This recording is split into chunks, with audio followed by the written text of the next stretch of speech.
here I am again attempting to do a movie review video on my own. This time it's for a film called Swallowed, written and directed by Carter Smith. It was released on Valentine's Day this year. It is a gay horror film. Carter Smith, he's directed a film called The Ruins back in 2008, which I know I've seen. And he's also directed segments of the anthology Boys of Life, which I've also seen. And apparently he's directed music videos for the likes of Keith Urban. I received several comments asking me to watch this film, so that's what is prompting this review. I will say that this movie is wild, and I did enjoy my viewing experience. Overall, I thought the movie was okay. The basic story, there are two friends, two guys who appear to be in their 20s. One is gay, one is straight, and we see that they are on their last night hanging out together because the gay one, named Ben, who's played by Cooper Koch, who I know from another gay horror film, They/Them, he is going to be moving to California, Los Angeles specifically, to become a porn star. So his friend Dom, played by Jose Colon, he wants to give his friend a gift, cash. And how's he going to do that? He decides to do a last minute drug run. And then when he gets the money, he'll give it to his friend. So they get to the spot where they're supposed to get the drugs, and Dom's normal connect is not available. Instead, it's a woman named Alice, played by Jena Malone. And she tells them, "You're dealing with me. I need you to take these bags of drugs, which look like Tide Pods. I need you to swallow them. You're going to cross the border, go to a designated area, and once you're there, you'll shit out the pods, and I'll be there to pick them up." So of course they're like, hell no. But Jena Malone's character gets very aggressive, basically holds them at gunpoint and forces both of them to swallow these pods.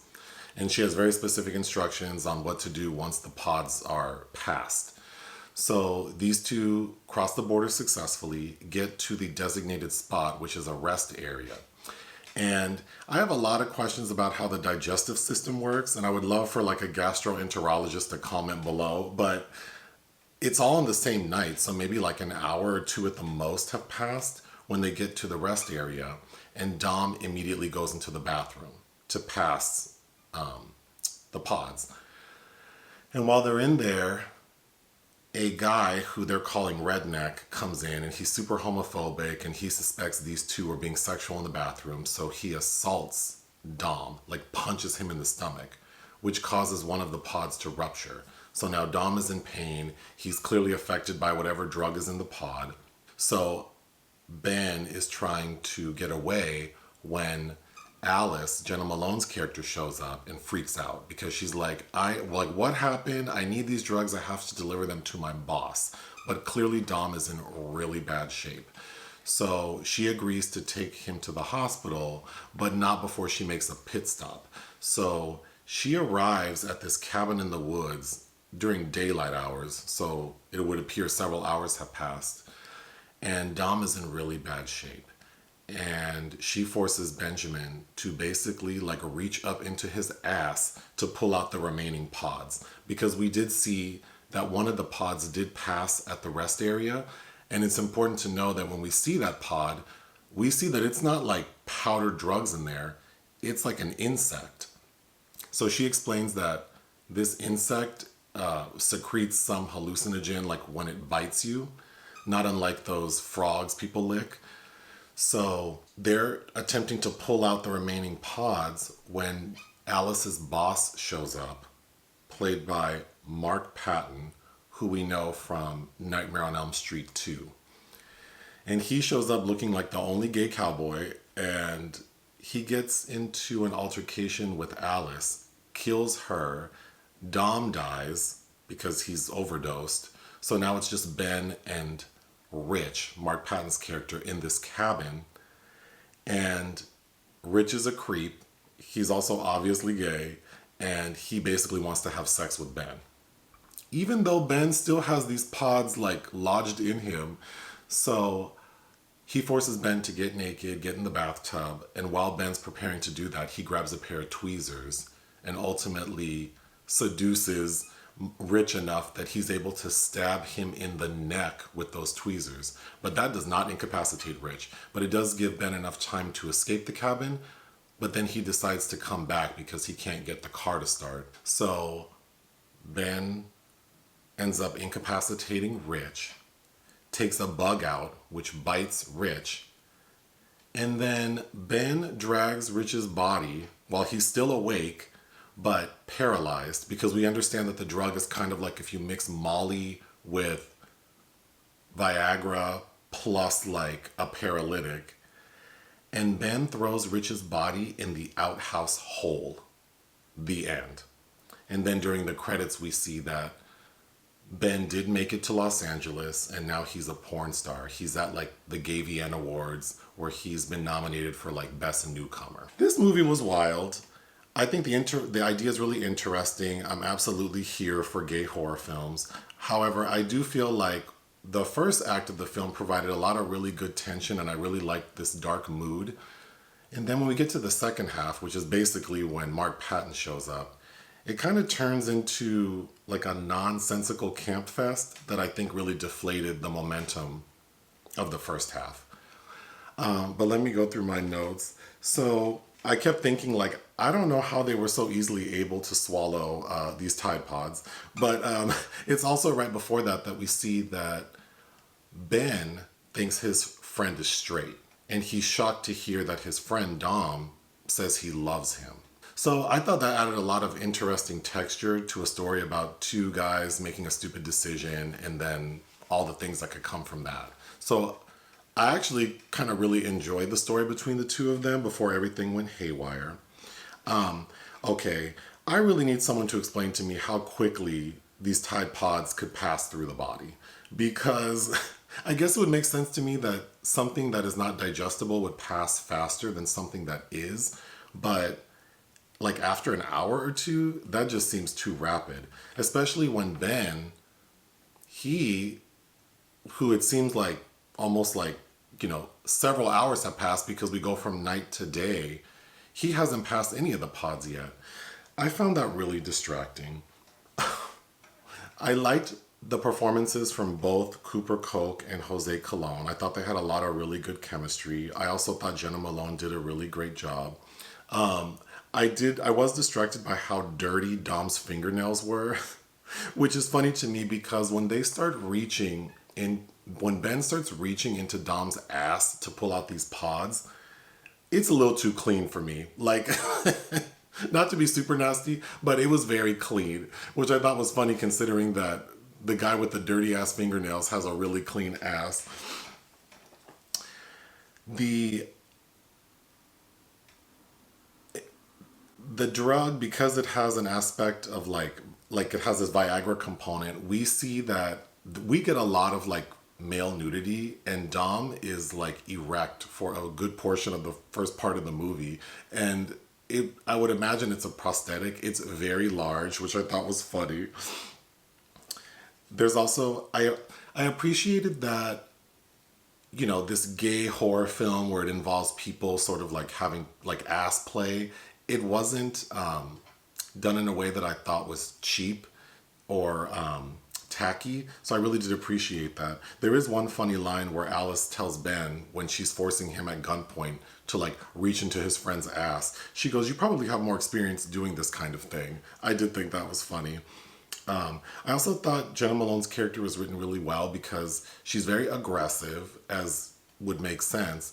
But then as she sees Ben doing this thing to his friend and seeming very concerned about his friend, I like that the look on her face was that she also felt bad, which ultimately leads to her demise because her boss, Mark Patton's character, forces her to leave.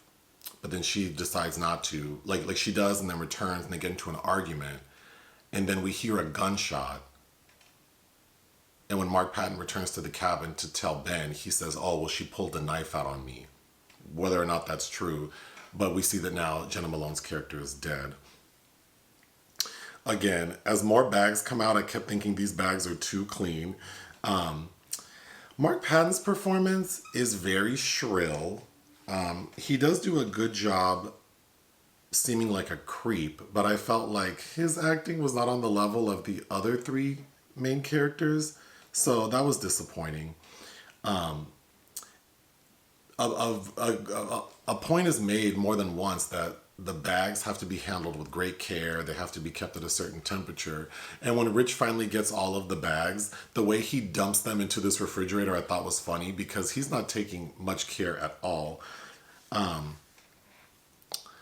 also thought the writing in the second half feels not as great as the first half. There's a point where Rich, Mark Patton's character, yells at Ben saying, 9 goddamn years and none of this has ever happened, which I thought was silly.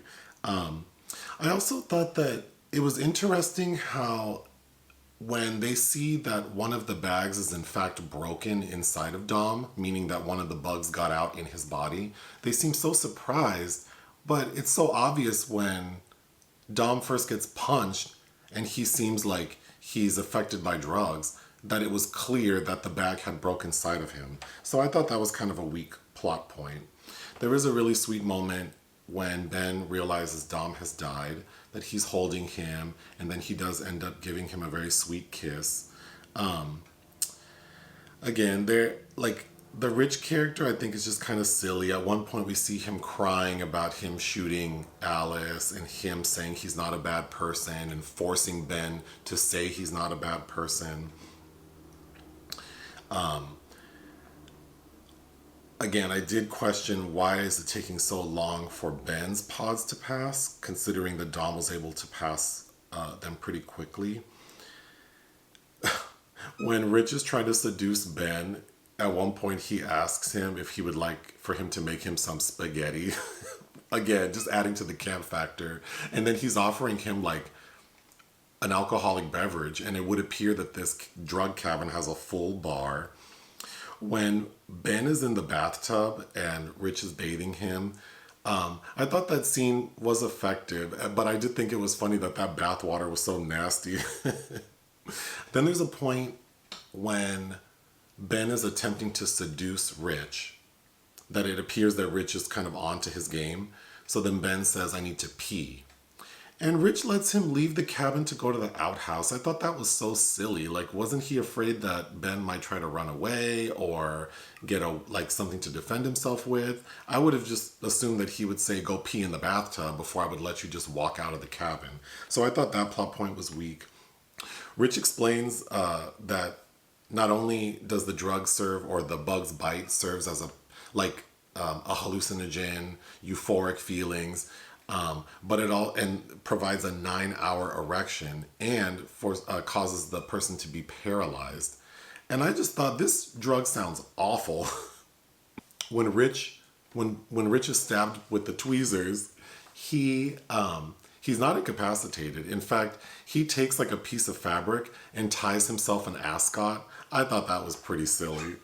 When it's clear to Rich that Ben is going to dump him in the outhouse hole, Rich tells Ben, you're going to go to hell if you do this. I laughed out loud on that one.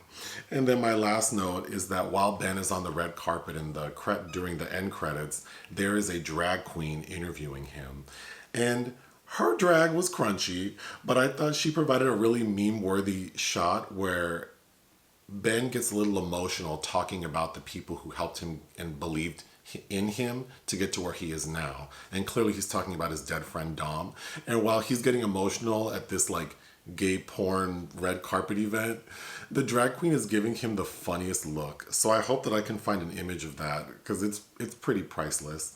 But overall, again, I'm really here for LGBTQIA plus horror films. And this one I think is a good addition. I would recommend it. I did pay to watch this. I would give it 2.5 out of 5, which means I think it's okay. I would definitely watch more things from this filmmaker.